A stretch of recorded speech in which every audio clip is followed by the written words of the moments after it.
I'm here to talk about success, right?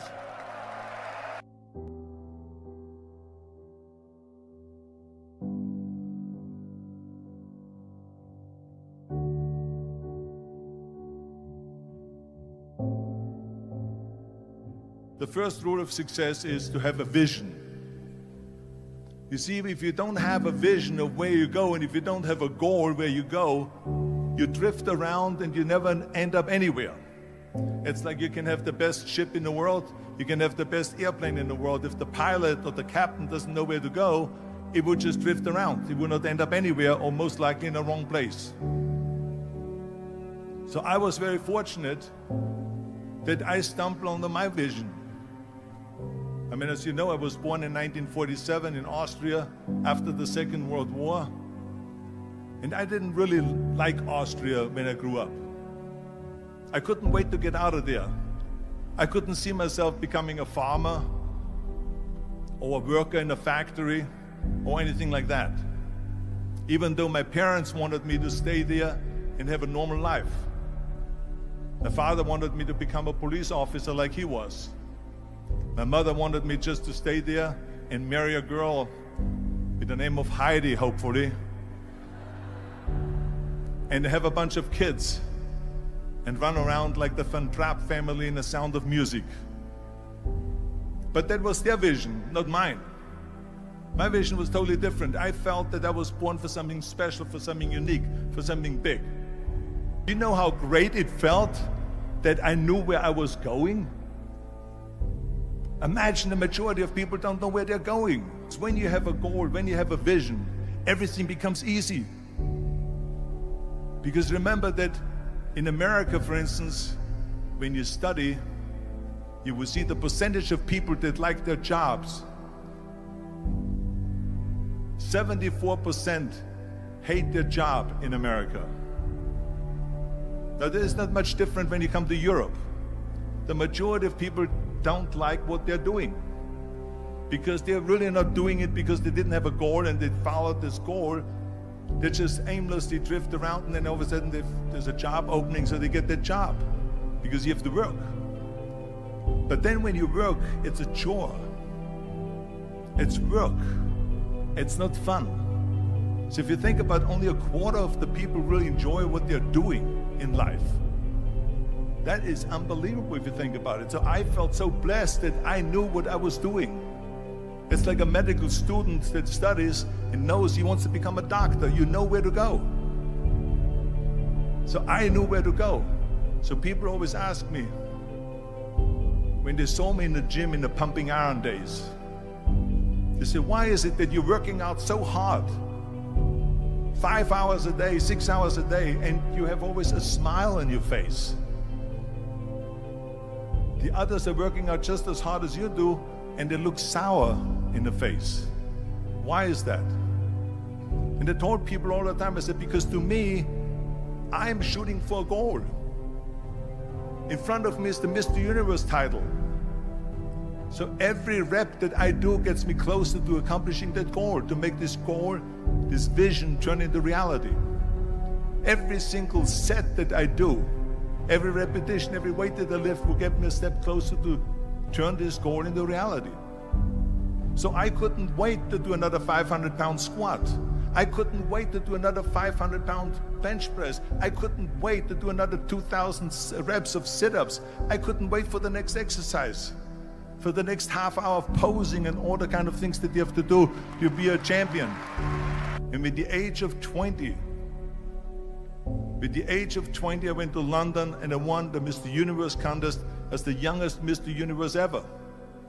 And it was because I had a goal. So let me tell you something, visualizing a goal and going after it makes it fun. You got to have a purpose no matter what you do in life. You got to have a purpose. So that's rule number one, have a vision. Rule number two is, don't listen to the naysayers. Don't listen to the naysayers.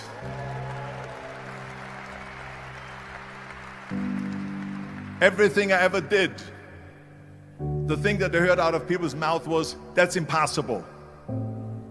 that can't be done or no. So whenever someone said to me, it can't be done, I heard it can be done. When they said no, I heard yes. And when they said it's impossible, I heard it is possible. I'm a strong believer of what Nelson Mandela said, that everything is always impossible until someone does it. Well, I'm going to be the one, I said to myself, I'm going to do it and I'm going to show it to them. Maybe it has never been done before. That's perfectly fine with me. But I'm going to do it. And I did not listen to the naysayers. The next thing, the third point that I'm going to make to you is, before we sit down with Jürgen and talk about the rest of the three, is work your ass off. There is no magic pill. There is no magic out there. You cannot get around. You have to work and work and work. And it drives me crazy when people say they don't have enough time to go to the gym for 45 minutes a day and work out. Or to do something for 45 minutes to an hour a day to improve. If it is physically improve or if it is mentally to improve. Imagine you read 1 hour a day about history. How much you will learn after 365 hours in 1 year. Think about if you study about the history of musicians, of composers, how much you would know.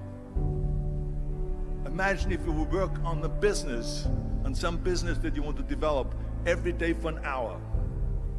Imagine how further along you will go and get. So it drives me nuts because when people say we don't have the time, we have 24 hours a day.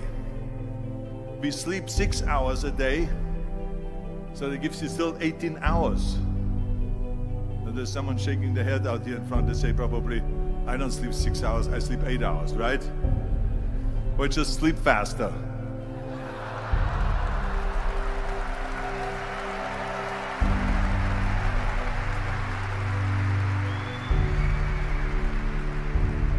So we have 18 hours a day.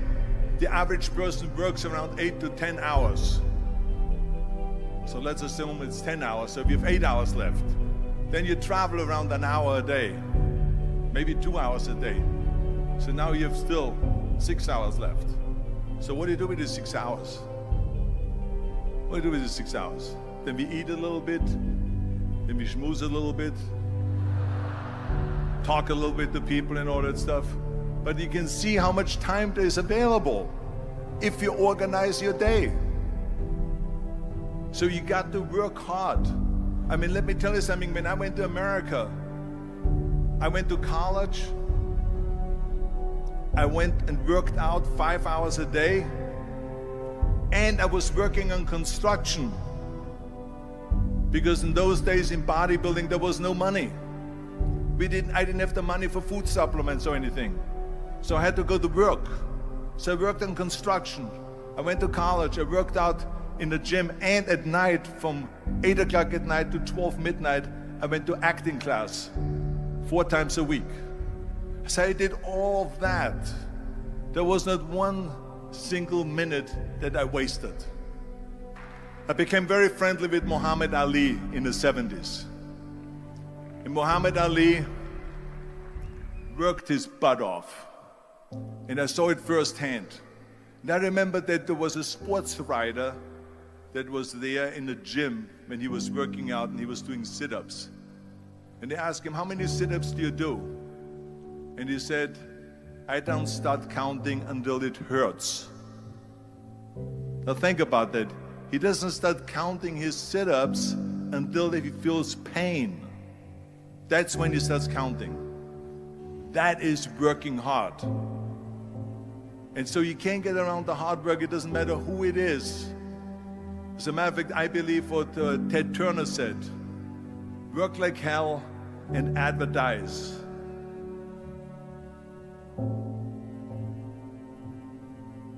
You get it?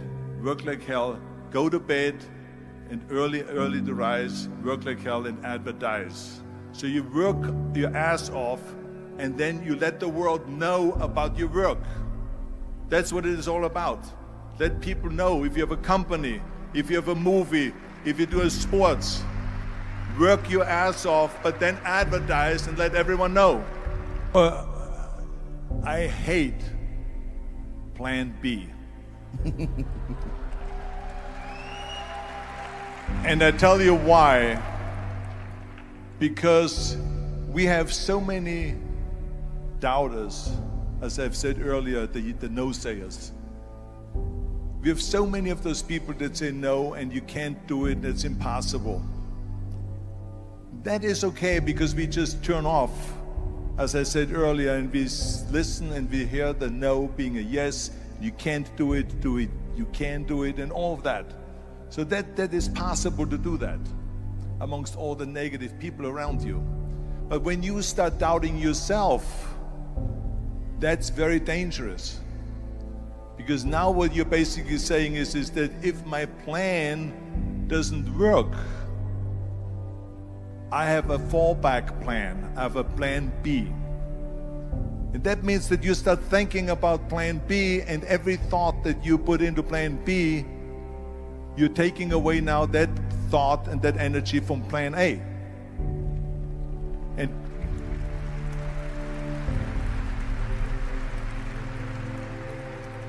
And it's very important to understand that we function better if there is no safety net, because plan B becomes a safety net. It says that if I fail, then I fall and I get picked up and I have something else there that will protect me.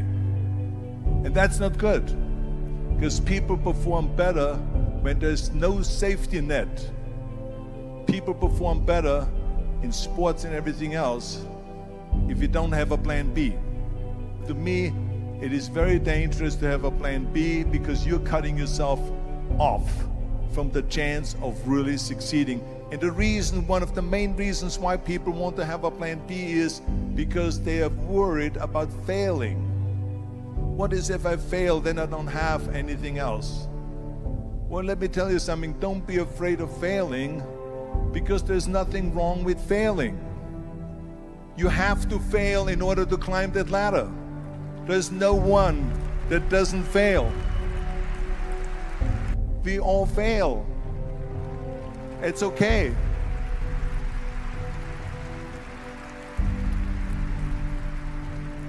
What is not okay is that when you fail, you stay down. Whoever stays down is a loser. And winners will fail and get up, fail and get up, fail and get up. You always get up. That is a winner. That is a winner. Hey, we all lose.